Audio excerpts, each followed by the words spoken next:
ये है अंग के राजा के अपमान के उत्तर में।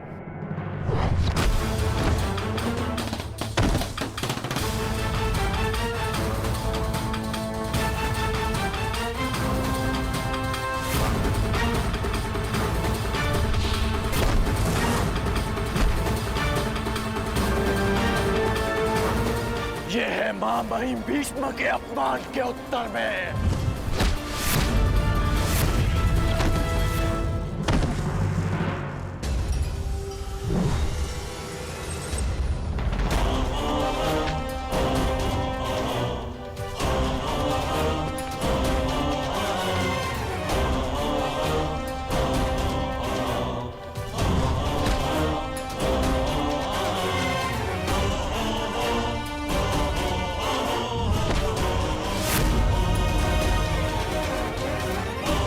और ये अंग भूमि के अपमान के उत्तर में।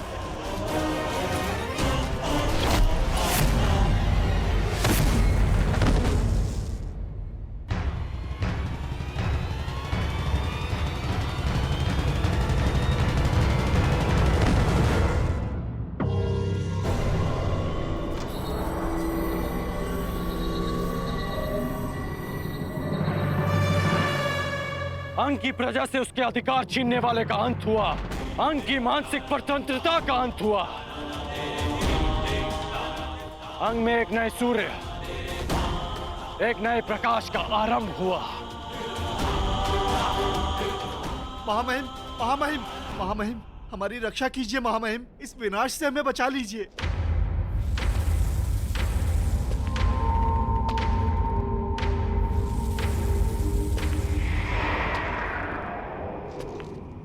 देख रहे हो कर्ण, अपनी प्रजा की आंखों में भय देख रहे हो।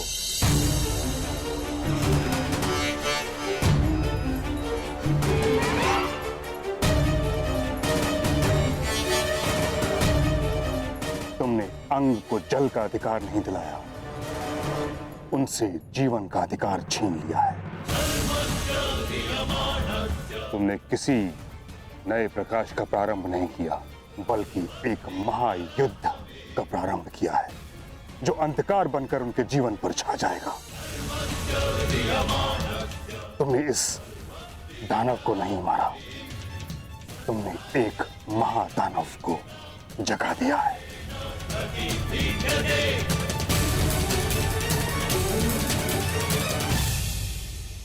तुम्हें क्या लगा भीष्म आंखें बंद करके बैठा था? नहीं कर्ण, ये बांध अंग का जल रोकने के लिए नहीं था, उसका विनाश रोकने के लिए था। तुमने अंग की स्वतंत्रता को नहीं, बल्कि बृहद्रथ पुत्र महाबलशाली जरासंध के त्रास को ललकारा है कर्ण।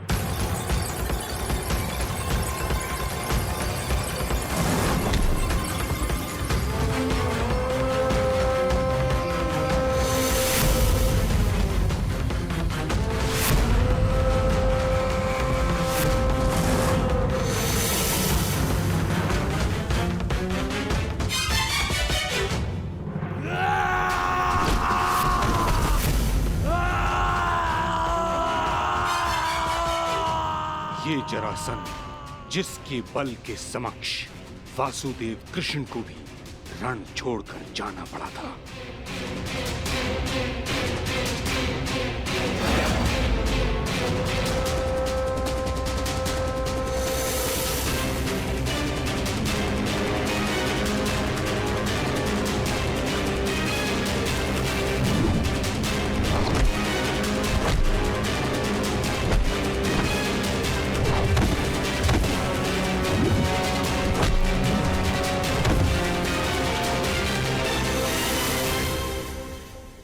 महाराज,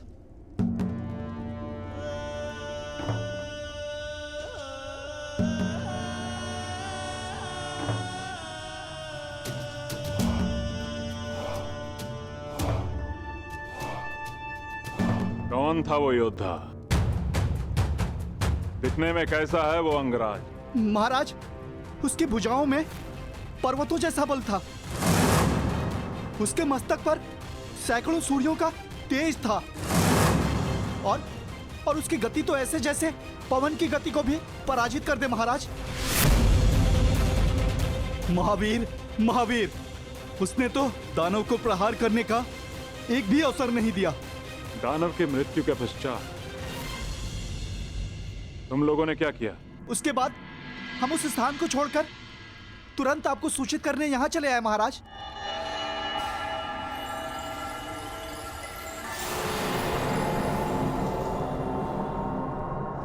अद्भुत।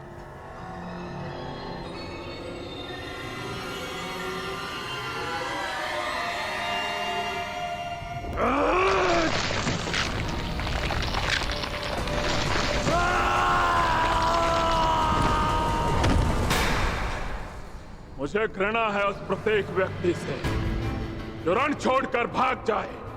मुझे घृणा है उस प्रत्येक व्यक्ति से जो मेरे समक्ष मेरे शत्रु की प्रशंसा करे।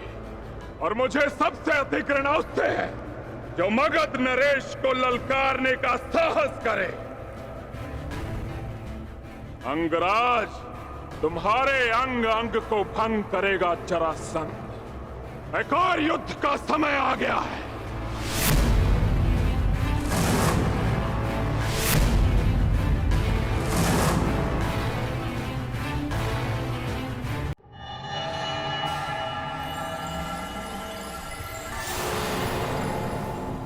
समय आ गया है शिष्यों। देखना यह है कि कौन होगा वो जो मेरी शिक्षा पर खरा उतरेगा।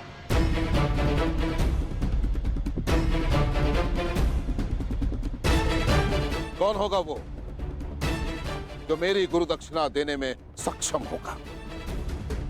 कौन होगा वो जो पांचाल नरेश द्रुपद को परास्त करके बंदी बनाकर मेरे समक्ष लेकर आता है। कौन होगा वो? प्रयाण करो।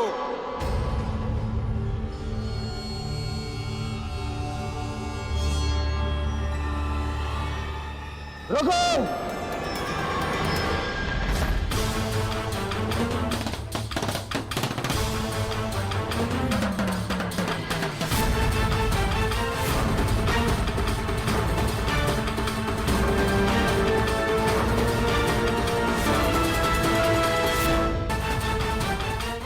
क्या हुआ दुर्योधन? गुरुदेव, यदि पांडव और कौरव दोनों साथ साथ गए तो इसका निर्णय कैसे होगा कि सर्वश्रेष्ठ कौन है? निर्णय कैसे होगा कि युवराज कौन बनेगा? इसीलिए ये मेरा निवेदन है कि पहले हम कौरवों को पांचाल नरेश पर आक्रमण का अवसर दिया जाए। पहला अवसर तुम्हें क्यों मिलेगा दुर्योधन? सबसे ज्येष्ठ भ्राता युधिष्ठिर है। शांत भीम, शांत। दुर्योधन भी मेरा ही अनुज है। यदि दुर्योधन पहले जाना चाहता है तो मुझे इसमें कोई आपत्ति नहीं। आज्ञा दीजिए गुरुदेव। तो ठीक है दुर्योधन, पहला अवसर तुम्हें और तुम्हारे भाइयों को मिलता है।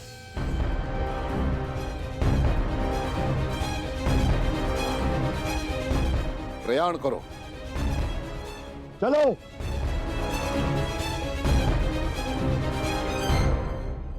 यदि अंग के स्वाभिमान और स्वतंत्रता के लिए ये युद्ध आवश्यक है तो ये युद्ध होगा।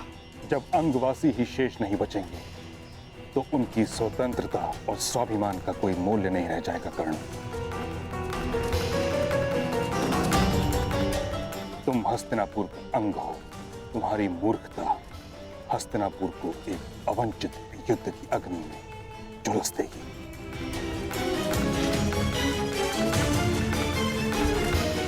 हस्तिनापुर की सुरक्षा के लिए अंग का बलिदान किया गया। ये अनीति क्यों? यही नीति है कर्ण। एक परिवार को सुरक्षित रखने के लिए उसके एक सदस्य का बलिदान दिया जाए तो उचित है। उसी भांति एक ग्राम की सुरक्षा के लिए एक परिवार का बलिदान उचित है। उसी भांति एक प्रदेश के लिए एक ग्राम और एक साम्राज्य के लिए एक प्रदेश का बलिदान हो, यही राजनीति है। मेरी समझ में राजनीति का अर्थ थोड़ा भिन्न है मां महीम। राजनीति का अर्थ है राजा की नीति, और अपनी प्रजा की रक्षा करना राजा की सबसे बड़ी नीति होती है। और अपनी प्रजा की दुर्दशा देखकर मौन रह जाना, ये राजनीति नहीं अनीति है। और ये राधेकर्ण इस अनीति का साथ कभी नहीं देगा। अर्थात तुम मगध से युद्ध करोगे? हाँ,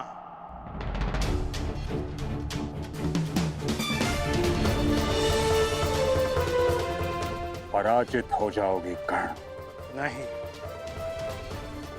ये कर्ण विजयी होगा या वीर गति को प्राप्त होगा। पराजय होना तो मेरे विकल्प में ही नहीं।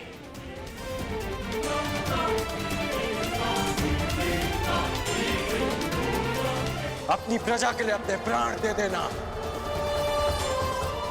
ये मेरी दृष्टि में श्रेष्ठ नीति है।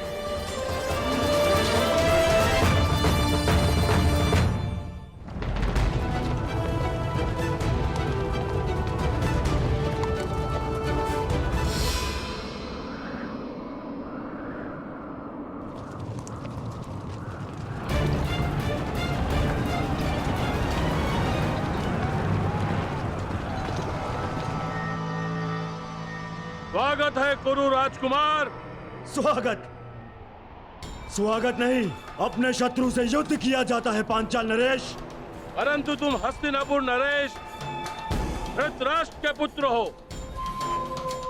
और जहां तक हमें स्मरण है हमारी तुमसे कोई शत्रुता नहीं है। मुझसे ना सही, परंतु मेरे गुरु से अवश्य है। वो ब्राह्मण द्रोणाचार्य स्वयं तो हमारा बाल भी बांका न कर पाया, परंतु अब लगता है तुम्हें अपने बातों के व्यू में उलझाकर तुम्हारे द्वारा अपना प्रतिशोध हमसे लेना चाहते हैं। प्रतिशोध उनका सही, परंतु मेरे लिए ये गुरु दक्षिणा है। ठीक है, यदि तुम युद्ध ही चाहते हो तो हमें कोई आपत्ति नहीं है। आक्रमण!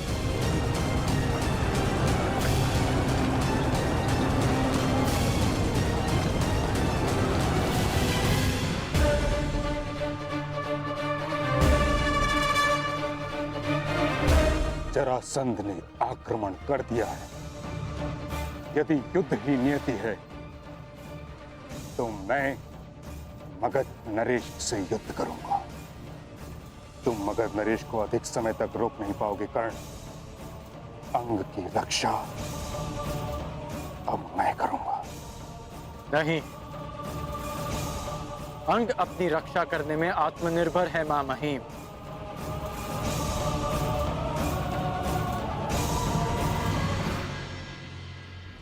अंगवासी ये युद्ध स्वयं लड़ेंगे।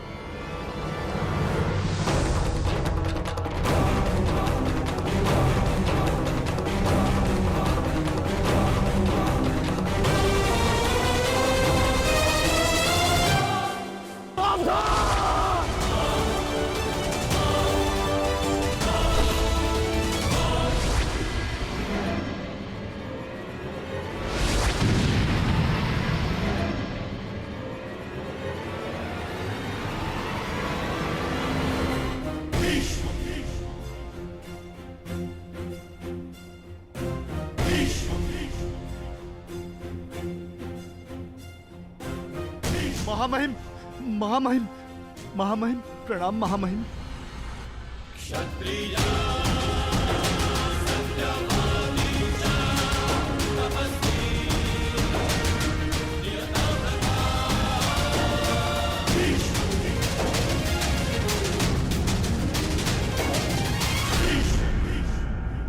मैंने तुम्हें सावधान किया था कर्ण कि एक राजा और योद्धा में अंतर होता है।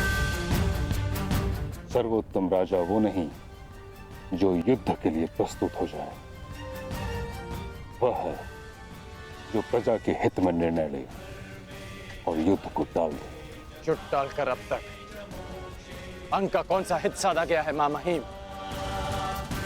जब परीक्षा की घड़ी हो, प्रजा त्राही त्राही कर रही हो, तो हर राजा का योद्धा बनना आवश्यक होता है। किस परीक्षा की घड़ी की बात कर रहे हो तुम कर्ण?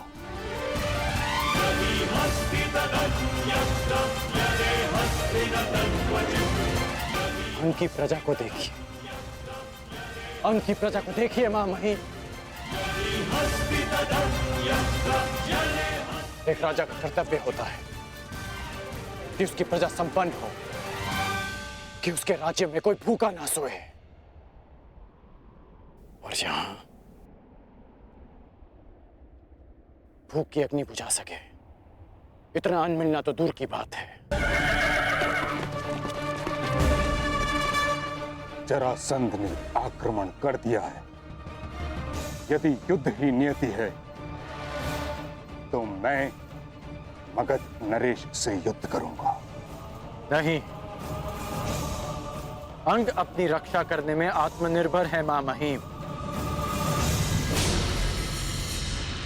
अंगवासी ये युद्ध स्वयं लड़ेंगे। यही एक मार्ग है अपने भीतर के भय को भगाने का, अपने मन में देश और स्वतंत्रता के लिए प्रेम जगाने का।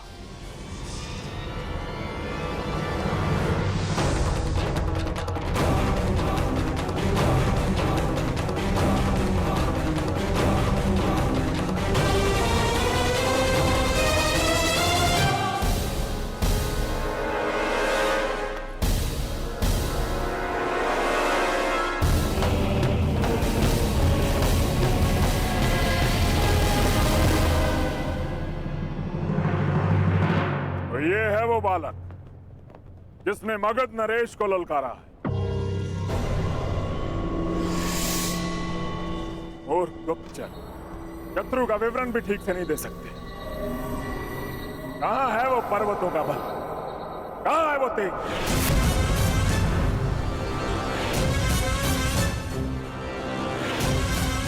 जो इस युद्ध में सम्मिलित नहीं है वो यहां से चला जाए,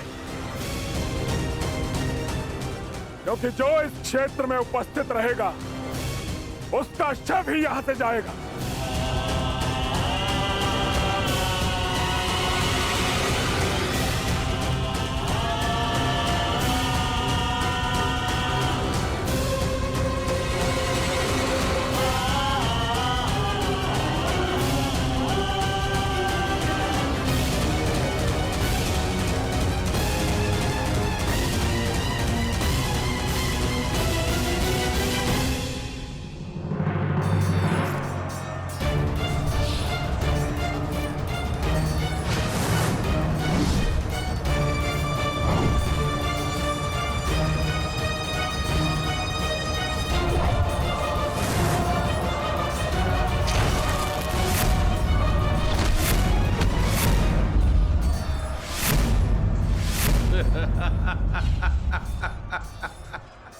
युद्ध कौशल और बल दोनों तुम में है दुर्योधन,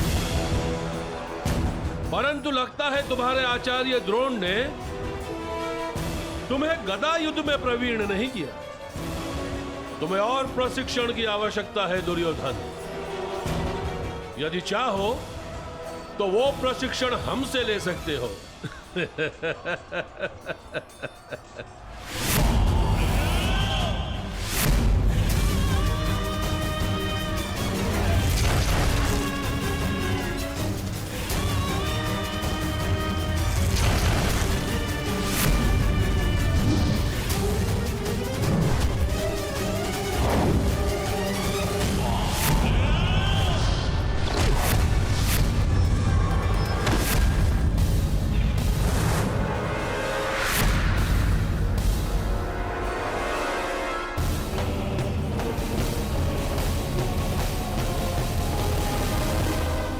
यदि तुम हस्तिनापुर के होने वाले सम्राट हो तो हमें हस्तिनापुर के भविष्य पर दया आती है।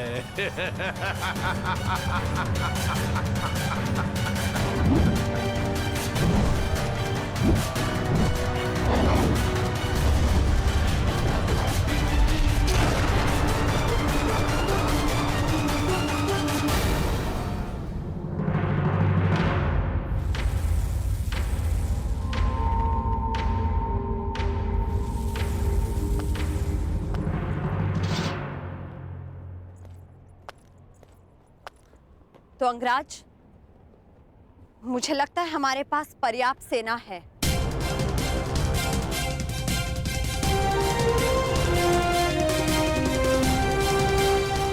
ये मेरा युद्ध है रुशान।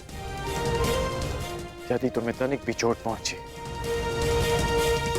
तो मैं स्वयं को क्षमा नहीं कर पाऊंगा। अंगराज, आप भूल रहे हैं कि मैं भी अंग की प्रजा हूं और हर परिस्थिति में अपने राजा के साथ हूं।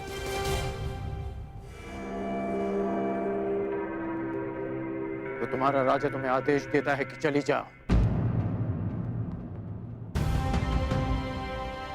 जो रणभूमि में सिद्ध नहीं कर पाए उसे सिद्ध करने का अवसर आज मिला है। क्या अपने कर्म से ये अवसर छीन लोगी रुशान?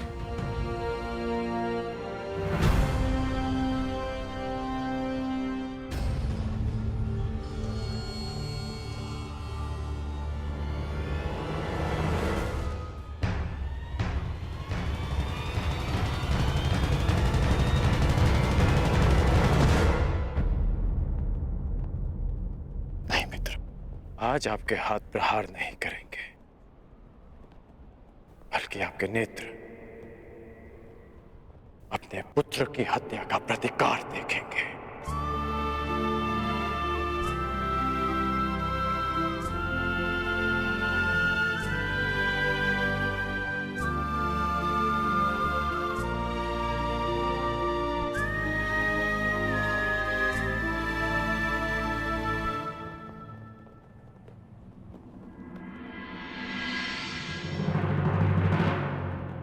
क्या हुआ अंगराज, कहीं भयभीत तो नहीं हो गए?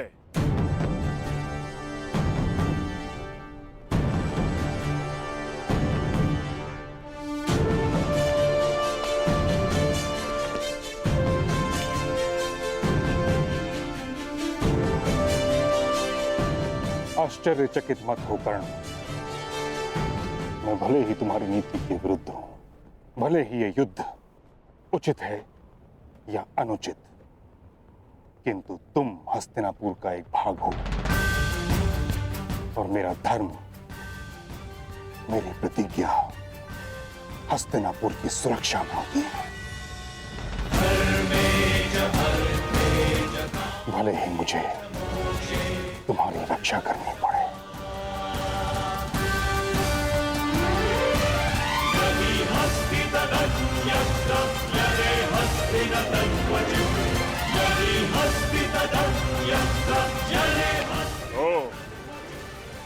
तो महाबली भीष्म भी प्रत्यंचा चढ़ा रहे हैं। जिस जरासंध ने कृष्ण को भी रणभूमि छोड़ने पर विवश कर दिया था, वो तुम दोनों से क्या डरेगा? प्रतीत होता है कि नियति ने तुम दोनों का अंत एक ही दिन में जरासंध के हाथों लिख दिया।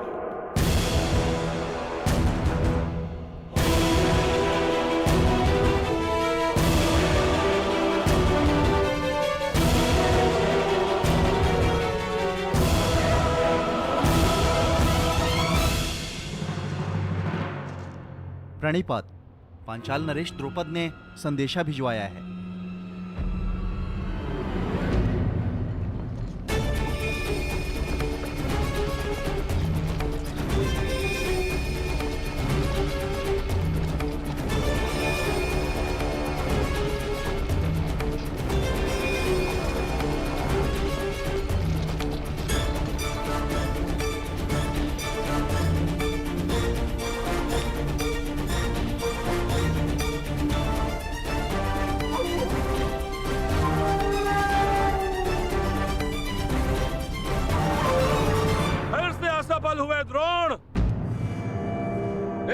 लेकिन मैं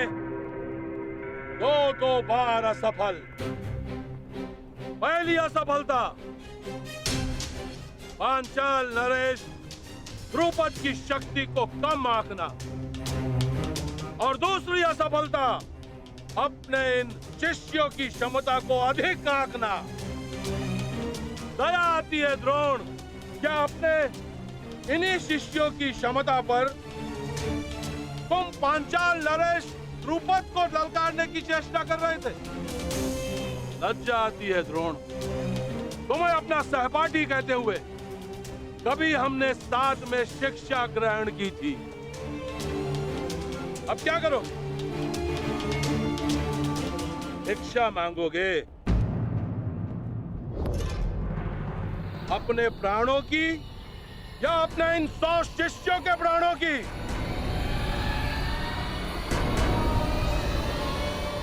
भिक्षा कैसे मांगते हैं ये तो स्मरण होगा ना? या इतने वर्ष राज आश्रम में रहने के पश्चात भिक्षा मांगने में भी असफल रहोगे आचार्य द्रोण?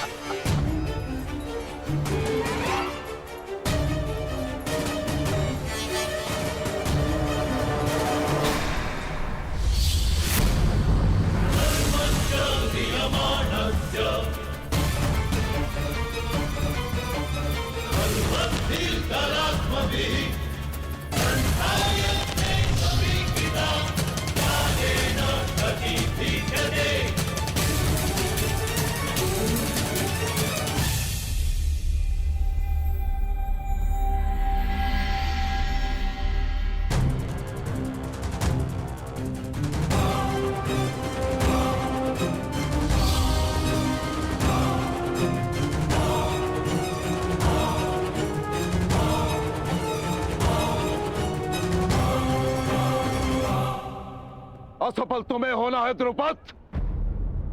मेरे शिष्यों की योग्यता को तुमने कम में आंका है। और रही बात भिक्षा की, तो समय बताएगा कि द्रोण पांचाल नरेश के समक्ष भिक्षा मांगता है या पांचाल नरेश हाथ जोड़कर द्रोण के शरण में आता है। तुमने गुरु का अपमान किया था और उसी अपमान का प्रतिशोध लेने आए हैं मेरे ये शिष्य।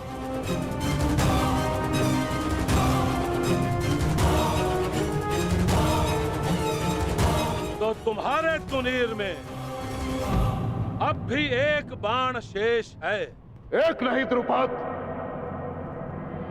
5।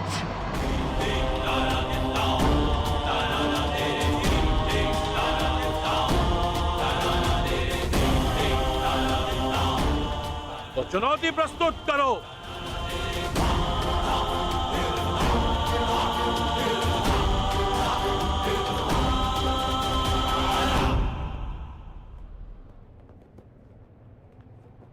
विजय बाबा, मुझे मेरी गुरु दक्षिणा प्रदान करो। द्रुपद।